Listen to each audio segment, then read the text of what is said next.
Hey guys, I'm here with my HPI jump shot. We've been talking a little bit about the battery compartment on this thing and why I said it sucks, basically. So I'm going to show you why I think it sucks. Okay, first of all, the pin is down in here. It's kind of a bitch to get to, but I guess it's understandable. That keeps rocks and sticks and shit from pulling your pin out. This is a good thing, I suppose.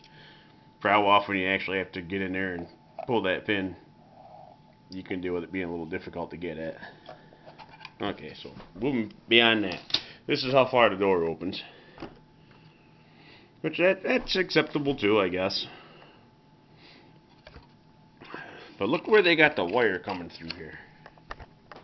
It's about 3/4 of the way back in the compartment, right through the middle of the top of it. There's your battery lead. They give you enough so it's not an issue to plug a battery in. Well, speaking of plugging a battery in, let's try this.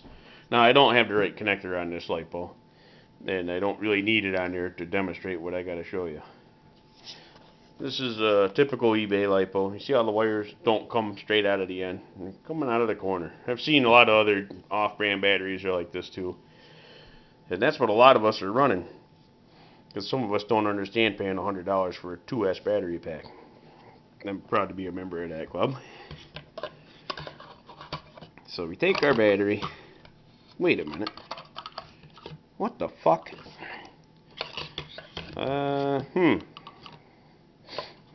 That's kind of inconvenient there. Ah, there we go. We can pinch it and make it happen. But then when you plug these two in, you gotta wad all that wire up down in there. Not this guy. Oh, wait a minute. If you turn it upside down, the wires are still kind of tight. It goes back in. You know, I guess with some effort, you could get that plugged in. Oh, what a... Really? What if you hit something hard and your wires come out of the end, though?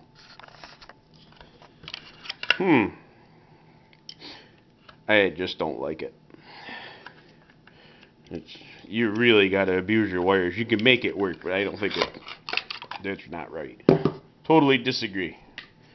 So, my other batteries I like to use are these plug-in terminal type batteries. And that is completely out of the question. There's just no way you can make that work. So, what can we do about it? Close it. Flip the truck over. I already took the covers off, as you can see in the background. So I'm thinking I'm going to just sacrifice my waterproofing because I don't really care about that too much. Inside this waterproof receiver box, it's pretty well oversized, which is okay because it's going to make what I want to do easier. And if you want to do, you could still keep it relatively waterproof. And they were nice enough to at least make this hole small so you could fish your plug out of there. Easier to change that now. This ESC cover, which is absolutely pointless, but it looked cool, made it look well engineered. I took that off and I think I'm going to leave it off. And it doesn't add anything to the chassis structure, it just screws onto the top or the bottom half of it. I think I'm going to take a Dremel and basically cut the front half of the floor right out of that receiver box. That way these can come straight up through and that problem will be solved. I think I already unstuck the receiver.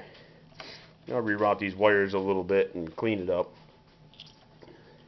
Maybe put this back here. The only thing with not putting the top of the receiver box back on, you're losing your straw for your antenna protection.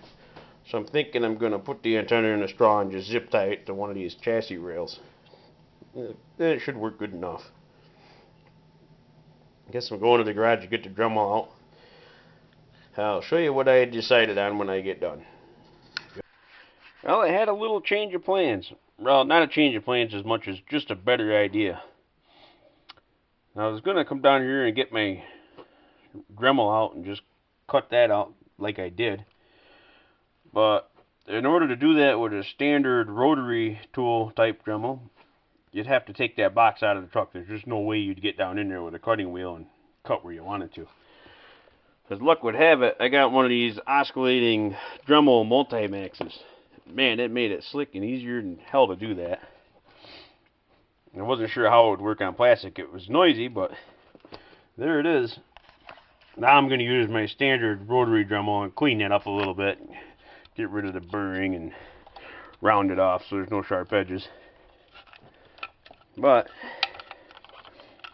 the important part, look at that. No problem. I'm going to take a little more material up here.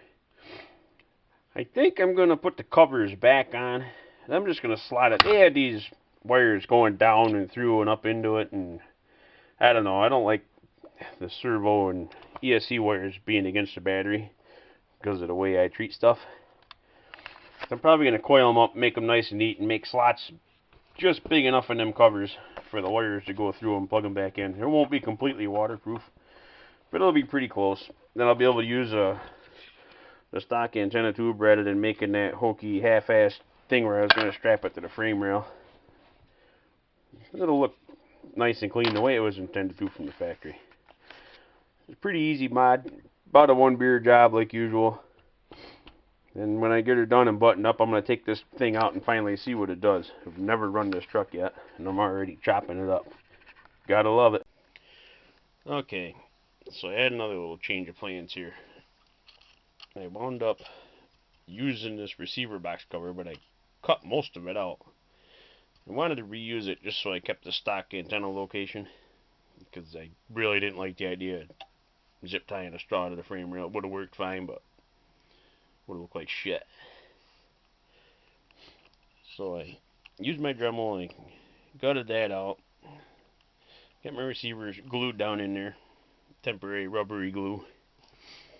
I cut up a piece of crap tire foam and put it in the battery box because there was a lot of slop in there for my lipo. It's still kind of a son of a bitch to get a battery in there, but it's a lot more doable now. I think the best way is still to be taking the body off, which kind of defeats most of the purpose of having a battery door in the bottom of the chassis anyways. So I'd say they failed a little on that deal, but she's runnable, workable with any battery I want to put in it now.